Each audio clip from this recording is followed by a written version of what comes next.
So mae Merched yn Miwsig yn brosiect ar y cyd rhwng Clwb Ifor Bach a Maes B. A yn syml iawn, beth yw Merched Miwsig yw lle i trio cael merched at ei gilydd, merched ifanc sydd falle erioed wedi cael gwersi gitar neu erioed wedi cael y cyfle i gyfansoddi ar blaen. Dyn ni hefyd yn blatfform ar-lein lle dyn ni'n rhannu lot o waith gan artistiaid benywaidd yng Nghymru. Dyn ni hefyd dyn ni zine, podcast, ond hefyd dyn ni'n cynnal gweithdai lan y lawr y wlad. A yn syml, nath Maes B a Clwb Ifor Bach ddod at ei gilydd i greu'r prosiect yma er mwyn cynnig y lle yna i fenywod, i ferched ifanc, i weithio, cydweithio gyda'i gilydd a dysgu gan rhai o fenywod blaenllaw y sîn.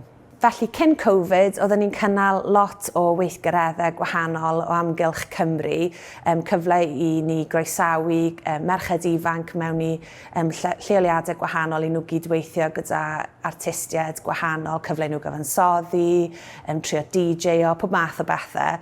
Ond wedyn, yn amlwg, yn ystod Covid, rhaid ni feddwl chydig bach yn fwy creadigol.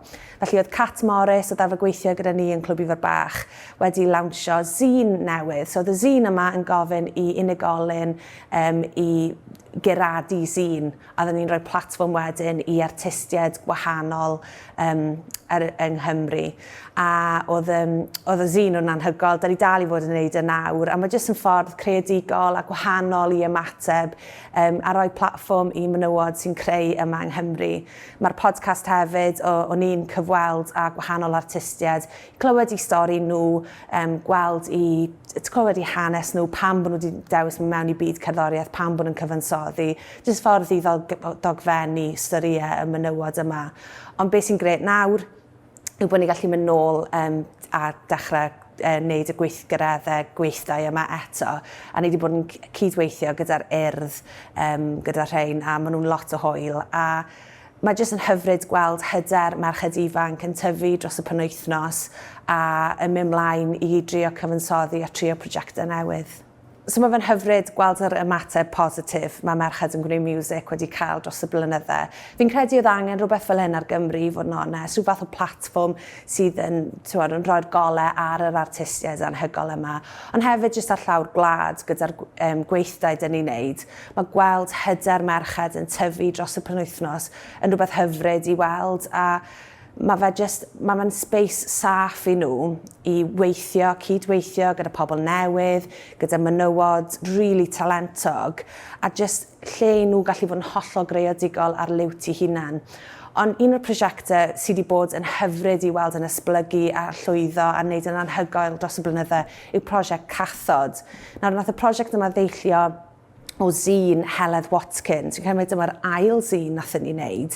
A mae'n hyfryd gweld y prosiect yma yn tyfu ac erbyn hyn, mae yna lot ohonyn nhw nawr yn creu dros Gymru i gyd, yn cydweithio. A fi'n cymryd gwaith mae Cat, Heledd a Beth yn wneud gyda'i gilydd yn hollol anhygoel. A mae fe'n bleser i wylio nhw yn wneud job anhygoel ac yn jyst rhoi platfform arall i fenywod achos mae cael lot o platforms yn beth really positif.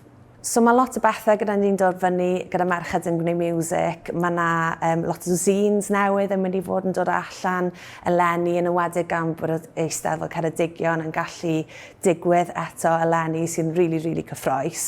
So, da ni'n trefnu lot o bethau yn y gweill gyda ni ar gyfer wythnos Steddfod ei hun, ond hefyd zines yn y lead up yr Eisteddfod. So, mae'n ambell i beth exciting ar y ffordd. Ond hefyd, ar diwedd mis Chwefror, mae dyn ni gweithdi arall yng Nglanllyn ar y cyd gyda'r urdd, lle bydd Heledd Watkins, Hannah Lily a Margaret Gwenllian yn cynnal gweithdi arall yng Nglanllyn. A byddai'n gyfle i ni gyd ymgynnull unwaith eto, dysgu sgiliau newydd a rhannu syniadau, a jyst cyfle i ni gyd bod yn greadigol mewn space anhygoel gyda Glanllyn o gwmpas, tirwedd Balan, ysbrydoliaeth i ni gyd, so dyn ni'n really edrych mlaen. Diolch o galon i'r selar am Gwobr 2021. Mae'n golygu gymaint i ni fel tîm. Tîm bach ydyn ni ar ddiwedd y dydd yn trio wneud gwahaniaeth yma yng Nghymru. A da ni jyst yn really werthfawrogol bod ni'n cael rhywbeth i ddathlu bod ni wedi bod yn gweithio'n galed dros y blynyddoedd. Diolch yn fawr iawn i bawb sydd wedi cyfrannu merched yn ei miwsig dros y blynyddoedd hefyd, gyda'r zines, trwy'r podcast, yn dod yn gweithio ni, ac hefyd i Cat Morris, o'n i'n gweithio gyda'n agos dros y blynyddoedd. So, diolch yn fawr iawn gan pob un ohono ni ac yn edrych mlaen am y blynyddoedd nesaf. Wee!